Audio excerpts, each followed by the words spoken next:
falar da genealogia de Jesus é ir até o início da história. Vamos pegar então os evangelhos e ver lá do comecinho, da onde ele foi profetizado. Vem com a gente, logo depois da vinheta. Os Paroleiros, um jeito simples e divertido de conversar sobre verdades bíblicas. Vambora, que hoje é dia de parola. Muito bom, meninos e meninas que estão aqui nos acompanhando no canal dos Paroleiros, prontos para mais uma roda de parola inédita. Falando um pouquinho ainda dentro do tema Jesus, temos algumas rodas de conversa pela frente aí, nós vamos falar sobre esse assunto, sobre seus diversos aspectos. E nesta roda de parola aqui, vamos falar sobre a genealogia de Jesus. Vamos falar daquela grande árvore, né, genealógica, vamos remontar as origens, da onde veio. E isso está intimamente ligado à questão das profecias também. Mas para você que está nos acompanhando aí, está nos ouvindo, nos assistindo, a genealogia de Jesus ela é citada em duas passagens, ambas no Novo Testamento, a primeira lá em Mateus 1 e a outra em Lucas 3. Então, se você quiser acompanhar com a sua Bíblia aí, que nós vamos conversar, fica à vontade aqui, nosso convite para você nos acompanhar nessas leituras. E aí, oráculo, e aí, mente brilhante, bora parolar hoje, debaixo da luz do sol. É um bom tempo, não? Um bom tempo. Se bem que aqui em Presidente Prudente o sol tá meio escondido hoje. Aqui em Curitiba tá um tempo engraçado, porque a gente passou há uma semana inteira a 5 graus, 4 graus, aí ontem fez 27, hoje fez 29, amanhã a previsão é 9 de novo. Então, é uma beleza aqui, é tudo ao mesmo tempo agora. Não, aqui apesar do tempo cinza, tá 32 graus. Misericórdia. Isso porque é inverno, né? É, um inverno diferente. Tá bom. Meninos, vamos dar um pontapé inicial aqui, então, na nossa roda de parola sobre a genealogia de Jesus. Tem esses dois textos bases aqui. Eu estava dando uma olhada antes da gente começar a gravar aqui, e eu percebo que há diferenças nessas genealogias, né? Em Mateus, a genealogia ela acaba em Davi, mas em Lucas, essa genealogia vai até Adão. E isso tem um pouquinho a ver com a questão da construção dos evangelhos, né? Então, se vamos pegar aqui, eu acho que dá para o Paulinho falar um pouquinho sobre essa construção dos evangelhos. Existia um objetivo diferente do evangelho de Mateus, diferente do evangelho de Lucas. O propósito do evangelho era diferente, a linguagem é diferente. O que a gente pode falar um pouquinho, Paulinho, dessa questão das diferenças entre esses evangelhos e por que um para em Davi e o outro não? Joia. Olha só, os evangelhos eles são escritos em momentos diferentes, não só por autores diferentes, mas em momentos diferentes, né? E, claro, o momento interfere, a autoria interfere, a intenção do livro interfere, né? Eu costumo dizer que na ciência dos curiosos, que é a exegese bíblica, a primeira pergunta que as primeiras perguntas que você vai fazer ao texto por que esse texto foi escrito, para quem ele foi escrito, por quem ele foi escrito, qual era o contexto ao redor, né? Então tem algumas perguntas importantes para serem feitas. E os evangelhos, a gente parte desse pressuposto. O primeiro evangelho a ser escrito, né, o evangelho de Marcos, esse sim tinha a finalidade de ser, quem sabe, uma memória direta de alguém escrito por alguém que entrevistou alguém que esteve com Jesus, né? Marcos, muito provavelmente, escreve as memórias de Pedro, né? Marcos, ele é o escriba oficial de Pedro, então ele entrevista Pedro, né? Quando eu falo entrevista aqui, não é uma entrevista formal, né, com a finalidade, vai falando que eu vou escrevendo, né? Mas o ouvir falar, né, e o classificar aquilo como relevante, né, classificar aquilo como importante e registrar aquilo que ouviu, né, e no dia seguinte conta um pouco mais, e o Pedro né, contava um pouco mais e o Marcos registrava. Já Mateus, Lucas, tem finalidades um tanto quanto peculiares, que já se colocam meio que na perspectiva de um complemento àquilo que Marcos escreveu. Mateus, exclusivamente, pelo fato de que ele esteve junto com Jesus. Mateus era Levi, né, esteve junto com Jesus, e partindo daquilo que Marcos escreveu, complementa os dados a partir do seu ponto de vista, por isso a ideia do evangelho sinótico, sinóptico, a partir do mesmo ponto de vista. Já Lucas, ele tem uma perspectiva histórica. Lucas é um historiador. Se você pegar os 4 primeiros versículos do evangelho, você vai perceber isso. Lucas falando todo o processo de pesquisa. Aliás, se você for ver bem, quando um mestre, um professor vai começar a expor a sua tese, primeiro ele apresenta a sua metodologia de pesquisa. Né? Como que eu cheguei às conclusões que eu vou apresentar para vocês agora? Eu usei isso, eu usei aquilo, eu usei tal autor, eu peguei tal tese. E o Lucas, ele começa dessa forma, né? Ele começa listando a sua metodologia de pesquisa, né? Para um tal Teófilo, que aí a gente pode divagar acerca de quem seja esse Teófilo. Eu não vou fazer isso agora, deixar isso para outro momento. Né? Mas se ele existe, se ele não existe, se é o sentido do nome ou se não é o sentido do nome, se é pessoa ou não, enfim. Mas o Lucas, ele tem essa finalidade histórica. Então, por isso, as peculiaridades das genealogias, das maneiras que elas estão escritas. Como você disse, Arthur, a gente vai encontrar 2 vezes a genealogia de Jesus listada no Novo Testamento e visivelmente com as suas intenções distintas. Lucas, uma vez que ele é um historiador, ele deseja linkar Jesus com a história e a história como um todo. Por isso, Lucas avança até Adão. E não à toa, a genealogia em Lucas, ela é em marcha ré. Ela começa em Jesus e ela vai parar em Adão, né, fazendo essa ligação perfeita, né, até chegar lá. Já a genealogia de Mateus, ela tem uma finalidade mais voltada ao formato do Evangelho de Mateus. Se Lucas é um historiador, Mateus, ele tem uma finalidade de testificar Jesus para os judeus, né? Testificar Jesus como aquele que é prometido para o povo judeu, né? É aquilo que a gente chama de um evangelho judaizante, uma leitura judaizante. Então, para Mateus, é muito importante fazer o link de Jesus com a origem desse povo, né? E a origem desse povo está onde? Na promessa que esse povo recebe de ser povo, né? De ter uma terra, que é algo que acontece lá em Abraão. Então, o Mateus, ele dá ele parte de Abraão, né? E ele faz esse link de Abraão até Jesus, e fazendo, né, essa subdivisão um tanto quanto interessante nos números, né, ali no versículo de número 17 mesmo, do capítulo 1, né, a soma das gerações de Abraão até Davi foi de 14, de Davi até o exílio da Babilônia 14, do exílio da Babilônia até Cristo 14, né, acha 14, né, o número 7, o número de Deus, né, o 14, 2 vezes, que é para testificar a repetição, tanto na literatura hebraica quanto na literatura grega, a repetição ela tem uma finalidade de grifo, né? Então o 14 aqui, ele entra nessa perspectiva, é uma das, né? Mas ele entra nessa perspectiva, é 7 e 7 mesmo, né? E depois 7 e 7 mesmo, e depois 7 e 7 mesmo. O 3 também tem uma notória relação com o próprio Deus, na figura da Trindade, que a gente falou na parola passada, né?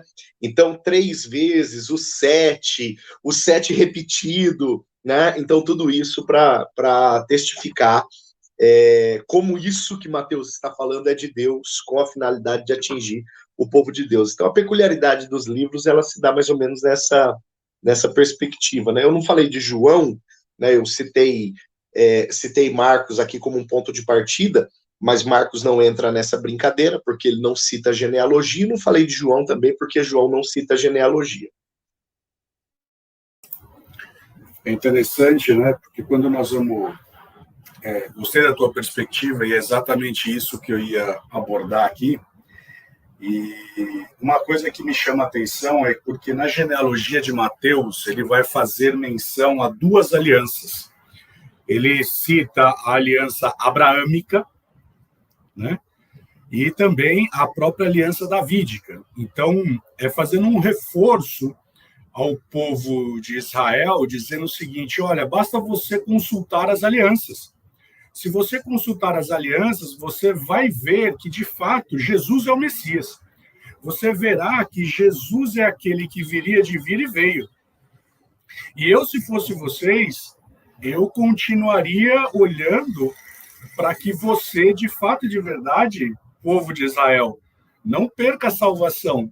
Não faça como está escrito lá em João, capítulo 1, e aí, como o Paulinho não quis citar, eu vou citar aqui, mas de uma forma transversa.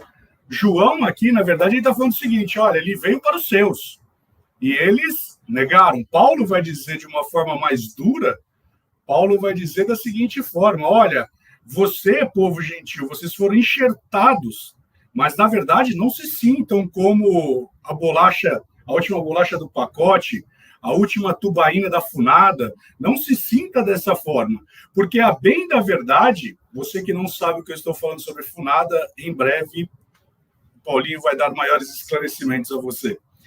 Mas o que ele está falando aqui é: a ponte vai analisar as escrituras, vai analisar as alianças que foram celebradas. Vamos mais longe? Quando Jesus está com os fariseus, com os saduceus, com os doutores da lei, ele fala assim: olha, vocês estão errando, vocês andam errantes, vocês pecam porque vocês não conhecem as escrituras. Então, volte às escrituras, volte à essência, volte à origem, e você verá que em Davi, Deus falou que não faltaria alguém que estaria sobre o trono. Então, Mateus, ele tem esse cuidado. Eu gostei quando o Paulinho disse sobre o livro de Mateus ser um livro, entre aspas, judaizante, porque ele está falando para o povo judeu, ele está voltando para o povo judeu, dizendo: olha, vai à aliança de Abraão. Porque existe aqui um conceito, e é bem interessante, quando falam, Deus ele escolheu um homem pagão, que vivia no meio de um povo pagão, para fazer com que, através desse homem, houvesse a salvação ao povo. Quando ele fala: sai da tua terra, da tua parentela, e vou te mostrar, ali em Gênesis capítulo 12, Deus já faz uma aliança com ele, confirma em capítulos subsequentes, dizendo o seguinte: olha, povo judeu, é dessa origem que virá o Salvador. E aí, quando você vai, de fato, para Lucas, como o Paulinho estava falando, é interessante porque, de fato, algo que, diferente do que aconteceu com Mateus, Lucas, quando ele começa, ele faz uma coletânea, porque ele não caminhou com Jesus. Então, ele tem uma preocupação de mostrar o seguinte: olha, e ele cita um texto aqui que me faz... todas as vezes que alguém vem perguntar para mim a respeito de questão de cura, né, as pessoas... Eu dou o seguinte exemplo: qual é o livro da Bíblia mais espiritual? Lucas ou Apocalipse de João? Qual é o livro mais espiritual? E sempre as pessoas respondem. Não tem uma, Paulinho, que a pessoa não responde: é lógico que é Apocalipse de João. E eu falo: por quê? Porque ele recebeu a revelação do alto. Ah, entendi. E Lucas não é por quê? Não, porque Lucas ele fez uma coletânea. Falei: tá bom, mas toda a palavra de Deus ela é inspirada pelo Espírito Santo, né? E aí a pessoa fica com aquela cara do tipo, sabe, tela azul do Windows. Por quê? A bem da verdade é que toda a palavra é inspirada por Deus. Então não existe um livro que é mais espiritual do que outro. Mas quando Lucas ele começa dizendo a respeito do seu livro, ele vai dizer o seguinte: pareceu-me bem descrevê-los a ti, ó Teófilo, por sua ordem. havendo-me já informado minuciosamente desde tudo, desde o princípio, para que tenhas plena certeza das coisas em que foste ensinado. Olha a preocupação de Lucas aqui. Lucas, aqui ele está escrevendo, dizendo o seguinte, olha, eu fiz uma coletânea de tudo para que nós pudéssemos, quando ouvir a respeito, quando você ler a respeito, você tenha plena convicção de que tudo que foi feito, de que tudo que aconteceu até Jesus, há uma acuracidade, não há falha, não há falta. Então, e aí vamos para a genealogia. Quando nós vamos ler a genealogia, nós vamos ver que, de fato, ele se preocupa desde o momento de Adão, ele vai, talvez se nós tivéssemos tempo, isso aqui seria, eu acho que 1 ano, 2 anos de parola, de nós falando a respeito do verso 38 até o verso 23, ele trazendo, olha, porque Adão nasceu, e o que aconteceu em Adão? E aí, povo judeu, dá uma olhada na aliança adâmica, dá uma olhada na aliança edênica, e aí ele vai falar de Noé. Olha, presta atenção, tem uma aliança noética aqui. Veja o que aconteceu, de novo, apontando para Jesus. Aí depois ele vai falar, olha, aí vai surgir a aliança abraâmica, vai surgir a aliança davídica, a aliança palestínica, vai surgir a aliança mosaica. Paulo vai dizer algo importante. A lei me serviu como aio, apontando para Jesus. Olha, de novo, nós falando sobre a parola passada. Então, veja como, e não adianta a gente querer mentir aqui, não adianta. Quem aqui nunca pulou as genealogias? Quem aqui nunca pulou a genealogia que está lá em Crônicas, que está lá? Quem nunca fez isso? Sabe, que atire a primeira pedra. Nós, paroleiros, claro que não, nós sempre lemos. Aliás, o Paulinho falou que Gênesis 5 é chato. Tem registrado aqui que ele fala que é um Ctrl-C, Ctrl-V chato. Povo de Presidente Prudente, esse é o seu pastor. Mas olha só, pessoal. Eles sabem porque eu falo para eles. Mas fora de brincadeira. Veja como a palavra de Deus, de fato, ela é inspirada, ela é cheia do Espírito Santo, há uma unção a ser tocada. Porque aqui, gente, o que está acontecendo? Lucas, ele está dizendo, eu fui uma pessoa que eu tive a cautela de dizer, para que você, gentil que esteja lendo, que porventura você, judeu que esteja lendo, você tenha na mão a materialidade de tudo o que aconteceu, e tudo aponta para Jesus. Eu gosto de uma questão aqui que vocês estavam falando, eu estava passando os olhos de novo aqui, e aí a gente pode, talvez, entrar num equívoco, de falar assim, não, como Jesus ele era Deus e ele veio em perfeição, então a linha genealógica de Jesus tem que ser 100% também, né? Afinal de contas, não pode ter um caminho torto, vamos dizer assim, né? Mas se eu olhar aqui a genealogia que está descrita em Mateus, a gente vai ver alguns nomes aqui que são, no mínimo, curiosos, né? E aí eu vou encerrar aqui para a gente depois ir para o segundo bloco para estender um pouquinho mais essa conversa. Mas olha só que coisa interessante. O Wilson falou a respeito de Abraão, ou seja, Deus levantou alguém fora, né, que vivia num povo pagão, no meio de pagãos, para ser o pai de multidões.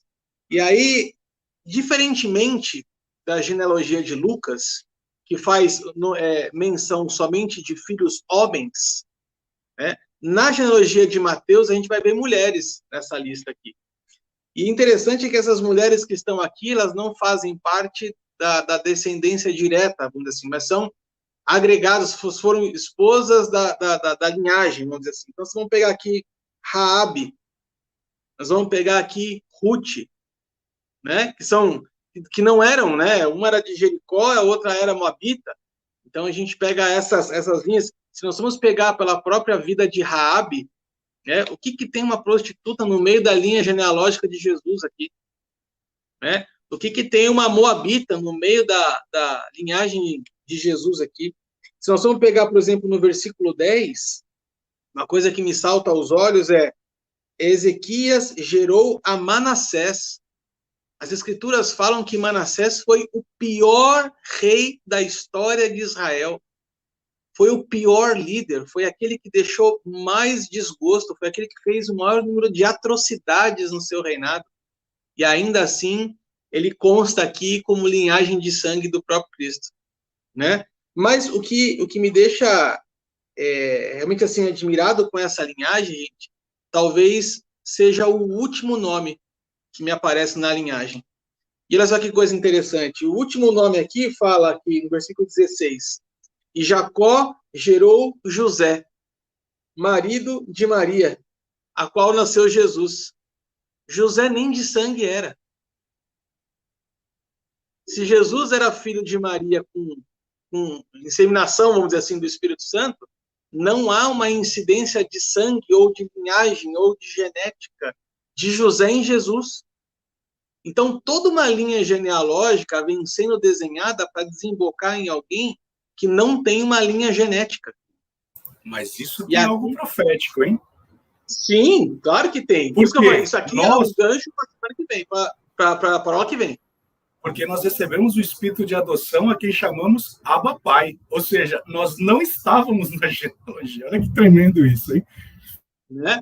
E aí a gente pode até fazer um gancho no que diz respeito à nossa série de palavras sobre paternidade, a influência do pai sobre o filho. Porque existe apesar de não ter uma carga genética, há uma influência direta de José na vida de Jesus. Né? Então, olha só, então durante a genealogia a gente vai encontrar uma prostituta, um pagão, uma moabita, um rei terrível e que culmina numa ligação não genética. Então, só aqui dá para a gente ter uma ideia do que, para mim, é a assinatura dessa linha genealógica, se vocês vão concordar comigo. Jesus, ele veio para ser o resgatador. Ele veio para resgatar toda a geração, toda a linha para trás. Ele veio para resgatar toda a linha, as linhas que vieram para trás. Então, você tem aqui uma linha de pessoas com seus desvios históricos e no final dessa linha aponta para Cristo e redime tudo para trás. Isso aqui, para mim, já é um troço que a gente poderia aqui ter, como o Wilson falou, talvez um monte de roda de conversa em cima disso aqui. Mas tem mais alguma coisa que a gente pode destacar dessa linha de Mateus aqui? Porque a gente tem mais uns minutinhos para encerrar esse primeiro bloco aqui, para a gente partir para o outro depois. O problema é que se a gente começar a falar, não vai ter mais 2 minutinhos. Esse é o problema. Mas colocando só um tempero aqui, quando você falou de Raabe e Ruth, é interessante porque aqui tem dois pilares, né? O primeiro deles é que, pelo fato de ambas terem considerado, né? Eu tenho até uma anotação aqui na minha Bíblia, né? Dizendo exatamente sobre isso, ó, porque considerou a presença de Deus, teve a sua história mudada e entrou na vida. Ambas tiveram a mudança na linhagem só porque considerou a Deus. E a segunda coisa interessante aqui é que na genealogia você vai ver que na história do povo judaico, né, hoje do povo judeu, nós vamos ver que de fato e de verdade a mulher ela não era considerada. Tanto que você vai ver na multiplicação de pães, aí estava escrito lá, tinha 4.000 homens, 5.000 homens e mulheres e crianças. E ninguém contava, né? Aqui é contado na genealogia. É como querendo também dizer ao povo judeu, olha, preste atenção, porque eu vim para todos, indistintamente, né? E aqui nós rompemos também com essa, entre aspas, falácia, né? De que Jesus ele era alguém machista, né? Enfim. Deixa eu só colocar também um anexo aqui, Arthur. Mais uma vez, em cima do verso 17 de Mateus 1, né? Que fala do 14 gerações de Abraão até Davi, 14 gerações de Davi até o exílio, 14 gerações do exílio até Jesus. O Will, ele tocou no assunto alianças, né? Eu até ia interromper, mas achei por bem não. Mas aqui, Jesus, ele entra... Mateus, ele está fazendo essa relação para colocar Jesus como uma aliança. E a gente sabe que, de fato, é o que é revelado depois pelo próprio Jesus, simbolizado na ceia, que a gente toma aí uma vez por mês, 2 vezes por mês, 3 vezes por mês, dependendo também da quantidade que a gente tem de cultos de ceia na nossa igreja, enfim. Mas olha a formação que Mateus coloca aqui.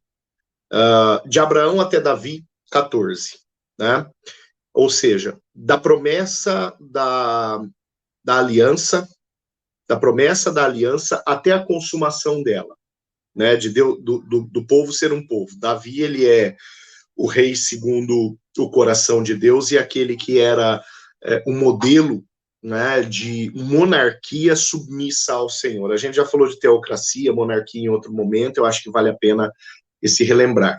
Mas há um lapso de tempo perfeito, 14 gerações, 7 mesmo, da palavra até o cumprimento. Depois do cumprimento, a queda de Davi à Babilônia, né? Do cumprimento à queda, do cumprimento até quando o povo esculacha, né? E mais um lapso de tempo perfeito.